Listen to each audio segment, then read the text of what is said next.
Makanya, hilangkan diri kita, nyatakanlah Allah. Terang benderang Allah, karena yang ada pada diri kita dan alam ini, nurnya Allah. Apabila yang dilihat nurnya Allah, wujudnya Allah, maka wujud itu tiada terpisah dengan yang punya nur. A'udzubillahi minasyaitonirrajim. Bismillahirrahmanirrahim. Assalamualaikum warahmatullahi wabarakatuh. Teman-teman sekalian, apabila kita sebut nur, jangan kita anggap sebagai cahaya, agar Tuhan tetap laisa, tidak bisa diumpamakan. Maka nur itu artinya sumber kehidupan dan asal mula kejadian. Seluruhnya terbit dari nur. Jadi sebenarnya nur itu bukan cahaya, walaupun secara bahasanya berarti cahaya. Semua kenyataan inilah yang bernama nur. Contoh, cahaya lampu. Di manakah cahayanya? Apakah di dalam ataukah di luar? Jawabnya tidak bertempat. Kembali kepada diri.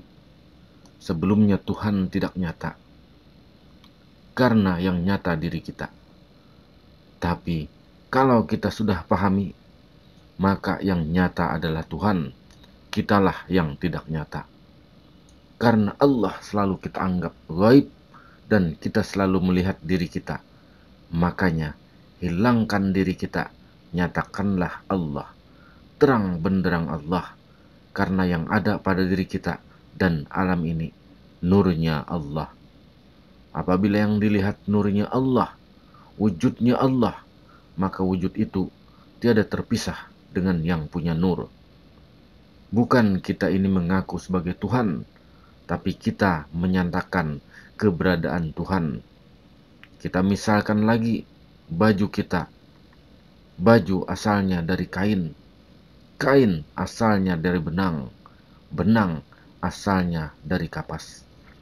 Tapi baju itu tidak perlu kita sebut kapas, karena kapas sudah menjadi benang, kain, dan baju. Inilah esanya kapas, benang, kain, dan baju. Begitu pula kita. Allah menjadikan Nur Muhammad. Nur Muhammad menjadi ruh. Ruh menjadi nyawa. Nyawa keluar masuk menjadi napas. Napas, nyawa, ruh, Nur Muhammad, Allah itu esa, tiada lain. Semua yang ada di langit dan di bumi itu nurnya. Bagaimana bisa kita terdinding, tidak bisa melihat Tuhan? Yang membuat kita terdinding melihat Tuhan, yaitu karena masih ada terlihat diri. Seolah ada hamba, ada Tuhan. Ada Tuhan, ada makhluk, padahal wujud yang satu. Hanya sifatnya saja yang berbeda-beda. Benang tadi jadi baju, jadi celana, jadi kain lap dan lain-lain. Inilah yang ingin dikenal. Sehingga inilah yang dikatakan Bismillah. Bismillah itu secara bahasa artinya dengan menyebut nama Allah. Ar-Rahman adalah pengasih, Ar-Rahim adalah penyayang. Kalau secara hakikatnya Bismillah, maknanya kata Tuhan, aku menjadikan diriku yang berawal ba. Ba memiliki titik yang merupakan titik nur. Ar-Rahman itu aku mengadakan Muhammad, yaitu ruh. Maka nur menjadi ruh. Ar-Rahim itu aku mengatakan rahasiaku, insan dan alam. Berarti kita dan alam semesta keseluruhan berkalimah Bismillahirrahmanirrahim. Maka dengan Bismillah inilah Nabi Adam dipertemukan dengan Siti Hawa. Adam diturunkan dari surga ke bumi. Adam diletakkan di India. Siti Hawa diletakkan di Jeddah, bertemunya di Arafah. Dengan Bismillahirrahmanirrahim dipertemukan. Nabi Nuh diselamatkan dari terpaan badai dengan berkat Bismillahirrahmanirrahim. Nabi Sulaiman bisa menundukkan kerajaan Siti Balqis juga dengan berkat Bismillahirrahmanirrahim. Kenapa bisa seperti itu? Karena itu adalah tali ikatan. Bismillah itu, aku, kata Tuhan, menjadikan diriku bermula ba, yakni nur. Ar-Rahman, aku mengadakan Muhammad yang menjadi ruh. Ar-Rahim, aku mengatakan rahasiaku, yaitu yang menjadi alam dan isinya, termasuk kita. Kita ini rahasia Tuhan, jasad ini rahasia Tuhan, namanya adalah insan. Kemudian pertanyaannya, Tuhannya ada di mana?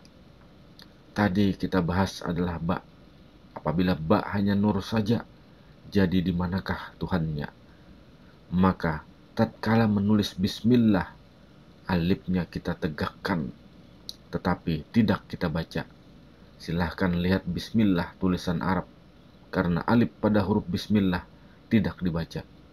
Karena dia sudah tajalli, sudah nyata, sudah laisa pada nurnya. Jangan lagi kita cari Tuhan, karena Tuhan sudah nyata pada nurnya. Yang jadi semesta alam, alif dan ba, tidak berpisah menjadi satu. Yang menyatakan kebersamaan, kebesertaan hamba dengan Tuhan. Wa huwa ma'akum aynama kuntum. Aku ada dimanapun kamu berada. Alif pertama pada ba itu zatnya. Nur itu adalah sifatnya. Tidak berpisah yang menulis alif dahulu kemudian ba.